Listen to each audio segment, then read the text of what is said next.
from my third novel, Lucky Bastard. It's a standalone. I don't typically tend to write series. So this is chapter 1. Now we'll read as far into chapter 2 as I can get without running into somebody else's time. It's my understanding that naked women don't generally tend to carry knives. But considering all that's happened since I woke up this morning, I wouldn't have been surprised if she pulled out a meat cleaver or a chainsaw. Why don't you put that thing away, I say, before I realize that was probably a bad choice of words. From the glint in her eye, I can see she's considering obliging me. So I take a couple of steps back, which is about all of the wiggle room I have, since it's less than 3 feet before my luck runs out. Where I am is the roof of the Sir Francis Drake Hotel in San Francisco after 10 o'clock on a late August night with an angry naked woman holding me at knife point, which doesn't completely explain my current predicament, but at least it gives you an idea of what my days go like. A helicopter approaches, the propeller thwup, thwup, thwupping, the lights cutting through the darkness and fog. At first I think it's the cops, until I see the CBS logo painted across the side. Great. I'm making the evening news. This is all I need. Maybe I could have prevented all of this from happening had I paid more attention to my better judgment, or found the 4-leaf clover, or eaten another bowl of Lucky Charms. I'm not superstitious, but sometimes it doesn't hurt to take precautions. This is all your fault, she says, holding on to the 8-inch carving knife with both hands. All of it. Your fault. It's at times like this I wish I'd taken some classes in situational diplomacy. Even though I grew up in a somewhat lax home environment, and I had the opportunity to embrace a lot of personal freedom at an early age, I still know how to behave in a civilized manner. Like saying please or thank you, or turning off my cell phone in a movie theater. But tact and finesse have never been my strong suits. Not that I have an inflammatory personality. I've just never been particularly adept at managing interpersonal relationships. And if any situation called for a little skill and tact in dealing with someone, this is it. But I don't know if this type of scenario calls for humor or reason.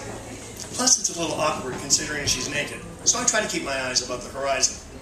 Still, I have to do something to let her know I'm not the enemy. So I give her a smile, one that's meant to be reassuring, something to ease the tension and lighten the mood. Not that I'm thrilled to be here. I can think of other places I'd rather be doing, other places I'd rather be, and things I'd rather be doing, like sleeping or playing naked twister. Instead, I'm on the roof of a hotel trying to defuse a tense situation before anyone else gets hurt. But like any naked woman holding a knife, she completely misreads my intentions. Do you think this is funny? She says, pointing the knife at me, stabbing at the air. Not in a menacing way, but more like Rachel Ray making a point about how to properly slice eggplant. Only this isn't the Food Network, and I'm not a big fan of ratatouille. No, I say, shaking my head. It's not funny at all. A crowd is gathered on Sutter Street, 22 stories below, their faces upturned and indistinct in the hollow glow of the streetlights. But even from this height, I can make out the media circus pitching its tent. News vans, reporters, floodlights. A dozen cameras trained at the top of the hotel. The CBS helicopter circles us. The cameraman hanging out the open door with a video camera, his lens pointed my way. I smile and wave.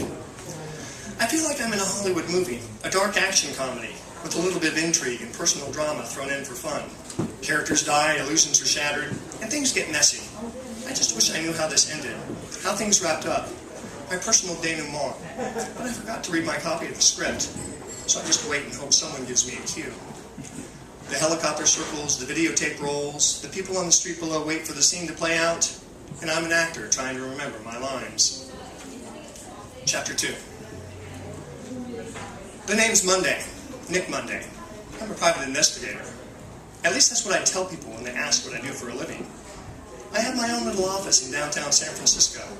And when I say little, I don't mean in a quaint or a charming kind of way, like a little cottage or a little eccentric. It's more like a little hungover or a little anorexic. Barely more than 100 square feet, my office sits on the 3rd floor at the corner of Sutter and Kearny, a few blocks from Union Square. In spite of my limited accommodations, I do have an official private investigator's license issued by the state of California.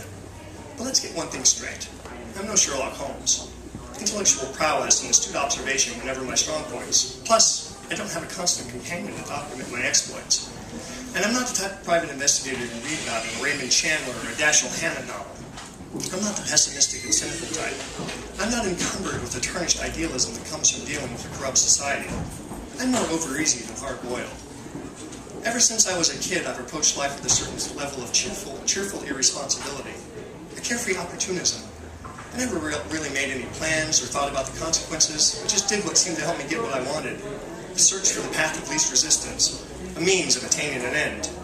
Still, when you're in my line of work, it doesn't hurt to stick to a process, something that creates at least the illusion of a sense of order.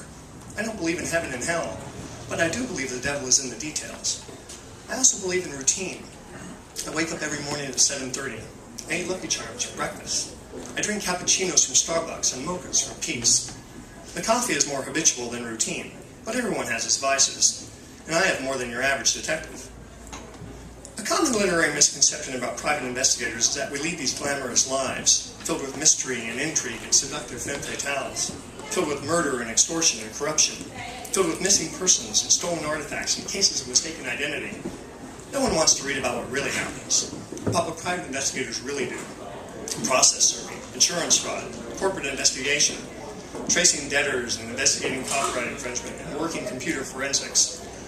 Go on. But that's the reality. That's what most of today's private investigators do.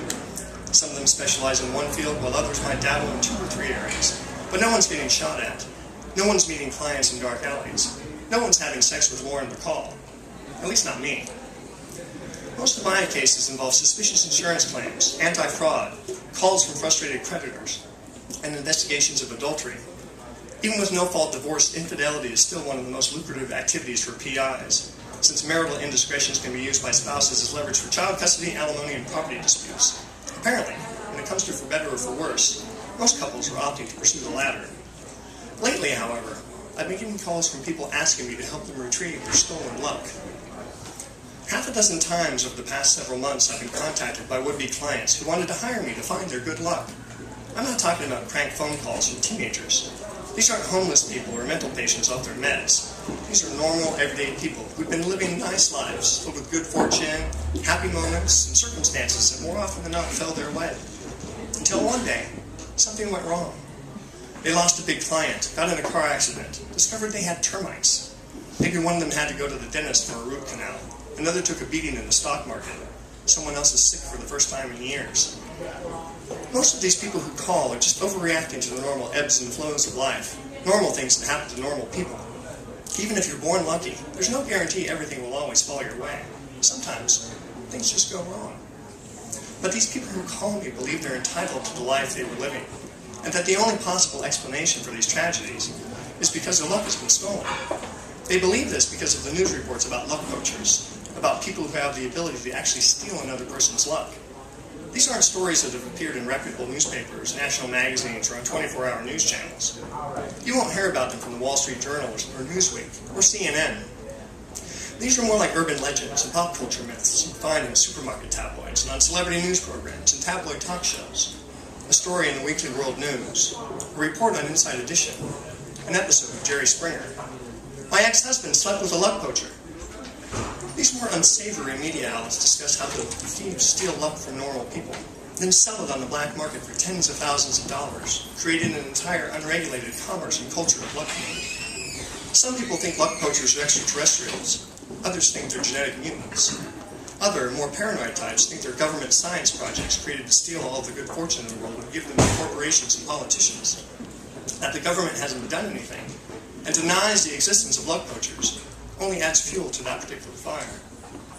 At least once a week I read something in the tabloids, or see something on trash television about luck thieves preying on people who survive lightning strikes, or who win the lottery, or who bowl a perfect game.